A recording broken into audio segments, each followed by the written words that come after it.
ಎಲ್ರಿಗೂ ನಮಸ್ಕಾರ ರೀ. ಇವತ್ತು ನಾನು ವೆಜಿಟೇಬಲ್ ಫಡ್ ಮಾಡಕತ್ತೀನಿ ರೀ. ತುಂಬಾ ಚೆನ್ನಾಗಿರ್ತೈತಿ, ಹಾಗ ನಿಮಗೂ ಕೂಡ ಇಷ್ಟ ಆಗ್ತೈತಿ ಅಂತ ಅಂದ್ಕೊಂಡೇನಿ. ಇಷ್ಟ ಆಯ್ತಂದ್ರೆ ಲೈಕ್ ಮಾಡಿರಿ. ಇನ್ನೂ ಯಾರು ನಮ್ಮ ಚಾನಲನ್ನು ಸಬ್ಸ್ಕ್ರೈಬ್ ಮಾಡಿಲ್ಲ ಪ್ಲೀಸ್ ಸಬ್ಸ್ಕ್ರೈಬ್ ಮಾಡಿರಿ. ಬರ್ರಿ ಯಾವ ಥರ ಮಾಡೇನಿ ಅಂತೇಳಿ ತೋರಿಸ್ತೀನಿ. ಹಿಟ್ಟು ನೋಡ್ರಿ, ಮುಂಜಾನೆ ದೋಸೆ ಮಾಡಿದ್ನಿ, ಹಾಗೆ ಸಂಜಿಗೆ ಈ ಥರ ಫಡ್ ಮಾಡ್ಕೋಬೇಕಂತೇಳಿ ಹಿಟ್ಟು ಫ್ರೀಜ್ನಾಗ ಇಟ್ಟೀನಿ ರೀ. ಇದಕ್ಕೆ ಸ್ವಲ್ಪ ಈಗ ರುಚಿಗೆ ತಕ್ಕಷ್ಟು ಉಪ್ಪು ಮತ್ತು ಒಂದು ಸ್ವಲ್ಪ ರೀ ಒಂದು ಅರ್ಧ ಟೀ ಸ್ಪೂನ್ ಆಗುವಷ್ಟು ಸಕ್ಕರೆ ಹಾಕೇನ್ರಿ. ಸಕ್ಕರೆ ಹಾಕೋದ್ರಿಂದ ಫಡ್ದ ಕಲರ್ ಕೂಡ ಚೆನ್ನಾಗಿ ಬರ್ತೈತೆ ರೀ. ಅದ್ರ ಸಂಬಂಧ ಒಂದು ಸ್ವಲ್ಪ ಸಕ್ಕರೆ ಹಾಕಬೇಕು. ಇವಾಗ ಚೆಂದಂಗೆ ಮಿಕ್ಸ್ ಮಾಡ್ಕೋಬೇಕ್ರಿ. ಹಿಟ್ಟು ಸ್ವಲ್ಪ ಗಟ್ಟಿ ಆದಂಗೆ ಆಗಿರ್ತೈತ್ಲ, ಹಾಗಾಗಿ ಪೂರ್ತಿ ಎಲ್ಲ ಕಡೆ ಚಲೋ ತಂಗೆ ಮಿಕ್ಸ್ ಮಾಡ್ಕೋಬೇಕ್ರಿ. ಇದಕ್ಕೆ ಸ್ವಲ್ಪ ನಾನು ಏನೇನು ವೆಜಿಟೇಬಲ್ಸ್ ತೊಗೊಂಡೇನ್ರಿ ಅದನ್ನು ಇವಾಗ ಇದ್ರೊಳಗೆ ಹಾಕ್ತೇನೆ ರೀ. ನೋಡಿರಿ, ಒಂದು ದೊಡ್ಡ ಟೊಮೆಟೊ ತೊಗೊಂಡೇನಿ, ಹಸಿ ಮೆಣಸಿನ್ಕಾಯಿ, ಕೊತ್ತಂಬರಿ ಮತ್ತು ಒಂದು ಕ್ಯಾರೆಟ್ ರೀ. ಕ್ಯಾರೆಟನ್ನು ತುರಿದ್ಬಿಟ್ಟು ಹಾಕ್ತಾಯಿದ್ದೀನಿ. ತುರಿದ್ಬಿಟ್ಟು ಹಾಕೋದ್ರಿಂದ ಚೆನ್ನಾಗಿರ್ತೈತೆ ರೀ. ಹಾಗೆ ಕಟ್ ಮಾಡಿ ಹಾಕೋದ್ರಿಂದ ಅಷ್ಟೊಂದು ಚಲೋ ಬರೋದಿಲ್ಲ ರೀ ಪೊಡ್ಡ. ಹಾಗಾಗಿ ಸ್ವಲ್ಪ ತುರಿದ್ಬಿಟ್ಟು ಹಾಕಬೇಕು. ಆದಷ್ಟು ಎಷ್ಟು ಆಗ್ತೈತೆ ನೋಡು ಅಷ್ಟು ಚಿಕ್ಕ ಚಿಕ್ಕದಾಗಿ ಕಟ್ ಮಾಡಿರಿ. ಆಗ ಒಂದು ದೊಡ್ಡದ ಈರುಳ್ಳಿ ತೊಗೊಂಡೇನಿ ರೀ. ನಮ್ಮ ಕಡೆ ಉಳ್ಳಾಗಡ್ಡಿ ಅಂತೀವಿ. ಉಳ್ಳಾಗಡ್ಡಿ ಎಷ್ಟು ಜಾಸ್ತಿ ಆಗ್ತಾಯಿರಲಿಲ್ಲ ಅಷ್ಟು ಟೇಸ್ಟ್ ಚಲೋ ಬರ್ತೈತೆ ರೀ. ಇಲ್ಲಿ ಇನ್ನೊಂದು ಏನಂದ್ರೆ ಮೆಣಸಿನ್ಕಾಯಿ ಮತ್ತು ಒಂದು ಸ್ವಲ್ಪ ಜೀರಿಗೆ ಅದು ತೊಗೊಂಡ ನೀವು ಕುಟ್ಟೋ ಕಲ್ಲಲ್ಲಿ ಕುಟ್ಟಿ ಕಶಿಂಗ ಅದ್ರದ್ದು ಪೇಸ್ಟ್ ಕೂಡ ಹಾಕ್ಬೋದು ರೀ. ಆ ಥರ ಹಾಕೋದ್ರಿಂದ ಏನಾಗ್ತೈತಿ, ಖಾರ ಎಲ್ಲ ಕಡೆ ಚೆನ್ನಾಗಿ ಮಿಕ್ಸ್ ಆಗ್ತೈತೆ ರೀ. ನಾನಿಲ್ಲಿ ಹಾಗೆ ಸ್ವಲ್ಪ ಕಟ್ ಮಾಡಿ ಹಾಕೇನಿ ರೀ. ನೀವು ಖಾರ ಜಾಸ್ತಿ ಇಷ್ಟಪಡೋರು ಆ ಥರ ಕುಟ್ಟಿ ಕಶಿಂಗ ಹಾಕ್ರಿ. ಇವಾಗ ಎಲ್ಲ ಮಿಕ್ಸ್ ಮಾಡ್ಕೊಂಡ್ರಿ, ಎಲ್ಲ ಚೆನ್ನಾಗಿ ಮಿಕ್ಸ್ ಆಗ್ಬೇಕ್ರಿ. ಯಾಕಂದರೆ ಒಂದೊಂದು ಕಡೆ ಈರುಳ್ಳಿ ಟೊಮೆಟೊ ಒಂದೇ ಕಡೆ ಕೂತ್ಬಿಡ್ತಾವೆ. ಸ್ವಲ್ಪ ನೀಟಾಗಿ ಚಲೋ ತಂಗೆ ಮಿಕ್ಸ್ ಮಾಡ್ಕೋಬೇಕು. ಫ್ರಿಜ್ನಾಗಿಂದ ತೆಗೆದು ಕೂಡಲೇ ಮಾಡಬಾರ್ದ್ರಿ. ಅಟ್ಲೀಸ್ಟ್ ಒಂದು ಅರ್ಧ ತಾಸು ಮ್ಯಾಲ್ರಿ. ಯಾಕೆ ನೀವು ತೆಗೆದು ಇಟ್ಟು ಕಶಿಂಗ ಆಮೇಲೆ ಮಾಡ್ಕೋಬೇಕು. ನಾನು ಫಡ್ದು ತವಾ ಕೂಡ ಇಟ್ಟೇನಿ ರೀ. ಅದಕ್ಕೆ ಕಾದ ನಂತರ ಸ್ವಲ್ಪ ಎಣ್ಣೆ ಕೂಡ ಹಾಕೀನಿ.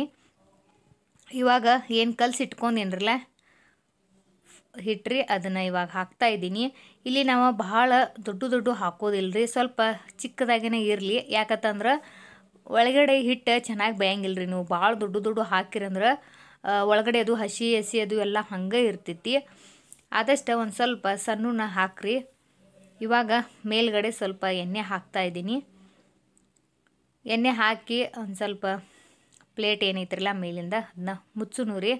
ಭಾಳ ಉರಿ ಜೋರು ಇಡೋದಿಲ್ಲ ರೀ. ಜೋರು ಇಡ್ತಂದ್ರೆ ಭಾಳ ಬೇಗನೆ ಹೊತ್ತತಾವು ಪಡ್ಡ. ಸ್ವಲ್ಪ ಮೀಡಿಯಮ್ ಸೈಜ್ದಾಗ ಇಡ್ರಿ ಉರಿ, ಗ್ಯಾಸದ ಉರಿ ರೀ.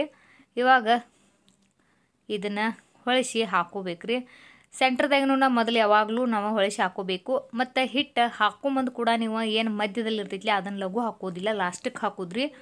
ಯಾಕಂದ್ರೆ ಬೇಗನೆ ಬೇಯ್ತಾವು ಕೂಡ, ಮತ್ತು ಅಲ್ಲಿ ಉರಿ ಜಾಸ್ತಿ ಇರ್ತೈತ್ಲ, ಹಾಗಾಗಿ ಬೇಗನೆ ಬೇಯ್ತಾವು ಕೂಡ ಹೊತ್ತತಾವು. ಅದಕ್ಕೆ ಹಿಟ್ಟು ಹಾಕೊಂಬಂದ ಲೇಟಾಗಿ ಹಾಕೋದ್ರಿ. ತೆಗಿಯೋ ಮುಂದೆ ಫಸ್ಟ್ ಅವತ್ತನ್ನ ತೆಗಿಬೇಕು. ನೋಡ್ಬೋದು ನೀವು ಎಷ್ಟು ಬೇಗನೆ ಕಲರ್ ಚೇಂಜ್ ಆಗೈತಿ ಅಂತೇಳಿ. ಈ ಥರ ಮಾಡಿ ಮತ್ತೊಂದು ಸ್ವಲ್ಪ ಅಷ್ಟೇ ರೀ, ಒಂದು ಅರ್ಧ ನಿಮಿಷ ಒಂದು ಸ್ವಲ್ಪ ಸಣ್ಣ ಉರಿ ಇಟ್ಟು ಬೇಯಿಸ್ಕೋದ್ರಿ. ಒಳಗಡೆ ಹಿಟ್ಟು ಚೆನ್ನಾಗಿ ಬೇಯ್ತೈತಿ.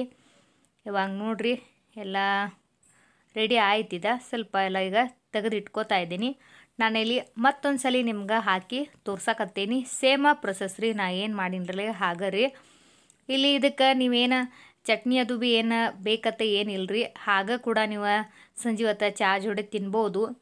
ಹಾಗೆ ತಿಂದ್ರೆ ಭೀ ಏನೂ ಇಲ್ಲ ರೀ, ತುಂಬ ಚೆನ್ನಾಗಿ ಹತ್ತೈತಿ. ಇದಕ್ಕೇನು ಚಟ್ನಿ ಸಾಂಬಾರು ಏನೂ ಹತ್ತಂಗಿಲ್ಲ. ಎಲ್ಲ ನಾವು ಈರುಳ್ಳಿ ಉಪ್ಪು ಖಾರ ಎಲ್ಲ ಹಾಕಿರ್ತೀವಲ್ಲಕ್ರಿ. ನೋಡಿರಿ ಎಷ್ಟು ಸಾಫ್ಟ್ ಬಂದೈತಿ. ಮಕ್ಳಿಗೆ ಮಾಡಿಕೊಡ್ರಿ. ಸ್ವಲ್ಪ ಇನ್ನೂ ನೀವು ಬೇಕಾದ್ರೆ ಸೌತೆಕಾಯಿ ಕೂಡ ಎಲ್ಲ ತುರಿದು ಕಶಿಂಗೆ ಹಾಕೋಬೋದು. ನಾನಿಲ್ಲಿ ಕ್ಯಾರೆಟ್ ಅಷ್ಟೇ ಹಾಕೇನಿ ರೀ. ನೀವು ಸ್ವಲ್ಪ ಇನ್ನೂ ಬೇಕಾದರೆ ಏನಾದರೂ ತರಕಾರಿ ಇತ್ತಂದ್ರೆ ನೀವು ತುರಿದು ಕಶಿಂಗೆ ಹಾಕೋಬೋದು. ನೋಡಿರಿ ಇವಾಗ ಎಷ್ಟು ಚೆನ್ನಾಗಿ ಬಂದವ್ರಿ ಫಡ್ಡ.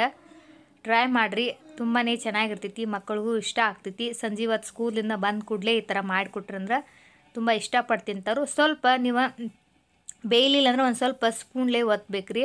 ಯಾಕಂದ್ರೆ ಕೆಲವೊಂದು ಸರಿ ನಾವು ಈರುಳ್ಳಿ ಟೊಮೆಟೊ ಹಾಕಿದಾಗ ಅಷ್ಟೊಂದು ಚೆನ್ನಾಗಿ ಬೇಯಂಗಿಲ್ಲ ರೀ. ಸ್ವಲ್ಪ ಸ್ಪೂನ್ಲೇ ಪ್ರೆಸ್ ಮಾಡಿರಿ. ನೋಡಿರಿ ಈ ಥರ ಬಂದೈತ್ರಿ. ಖಂಡಿತ ನಿಮ್ಗೆ ಇಷ್ಟ ಆಯ್ತು ಅಂದ್ರೆ ಲೈಕ್ ಮಾಡಿರಿ. ಇನ್ನೂ ಯಾರು ನಮ್ಮ ಚಾನಲನ್ನು ಸಬ್ಸ್ಕ್ರೈಬ್ ಮಾಡಿಲ್ಲ ಪ್ಲೀಸ್ ಸಬ್ಸ್ಕ್ರೈಬ್ ಮಾಡಿ. ಎಲ್ರಿಗೂ ಬಾಯ್ ಬಾಯ್.